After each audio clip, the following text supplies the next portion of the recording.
پیر صاحب پسند کی شادی کرنا جائز نہیں؟ میں کہتا ہوں صاحب اور بھی بڑی چیزیں جائز ہیں، ایک ہی شے جائز رہ گئی ہے۔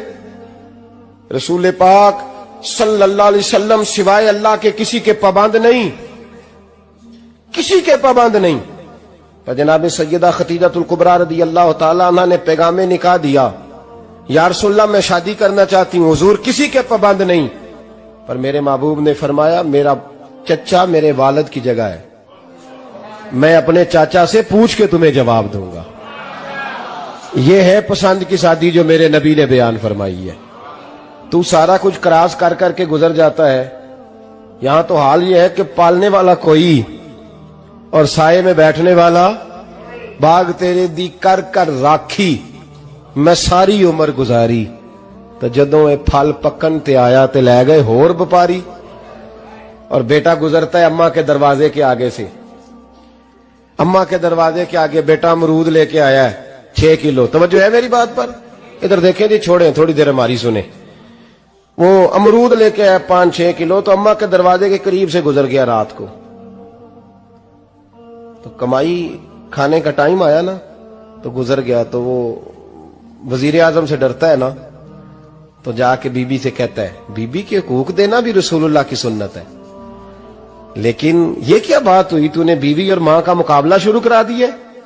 سمجھ تو صحیح، یہ تیرے لیے کعبے کی جگہ ہے اور تو بیوی کے لیے کعبے کی جگہ ہے، اسے بھی سمجھنا چاہیے، غور کرنا چاہیے۔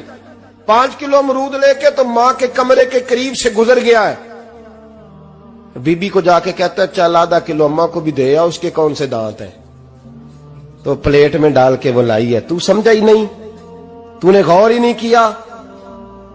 بندہ تو وہ ٹھیک نہیں تھا، نپولین، پر کسی نے اس سے پوچھا تھا بتا زندگی میں پیسے لینے کا مزہ کب آیا؟ اس نے کہا کہ مجھے مزہ تب آتا تھا کہ میں اپنی ساری کمائی لا کے اپنی اماں کے ہاتھ پہ رکھتا تھا، اور پھر جب میں اپنی ماں سے تھوڑا تھوڑا خرچہ لیتا تھا نا، تھوڑا تھوڑا، توجہ ہے میری بات پہ؟ اماں جی 10 روپے دے آجے، کہتا جب میں تھوڑا تھوڑا خرچہ لیتا تھا نا، تو مجھے یوں لگتا تھا جیسے میں بادشاہ وقت کے سامنے کھڑا ہوں اور وہ خزانے کا منہ کھول کھول کے مجھے دیتا جا رہا ہے۔ تو اس ذائقے کو سمجھ تو صحیح بھائی، تو اس کو سمجھ تو صحیح بھائی، یاد رکھیں اور غور کریں۔ ماں اور باپ، اور پھر یہ بھی سن لیں، نبی پاک صلی اللہ تعالی علیہ وآلہ وسلم نے ماں باپ کے لیے فرمایا ہما جنتک و نارک، یہی تیری جنت ہے اور یہی تیرے لیے جہنم ہے۔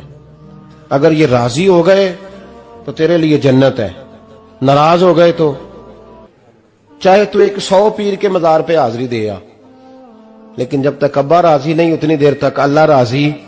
یہ حدیث پاک ہے، حضور نے فرمایا جس کے والد راضی اس کا اللہ راضی، اور جس کا باپ ناراض اس کا اللہ۔ ہاں بے شک، اب یہ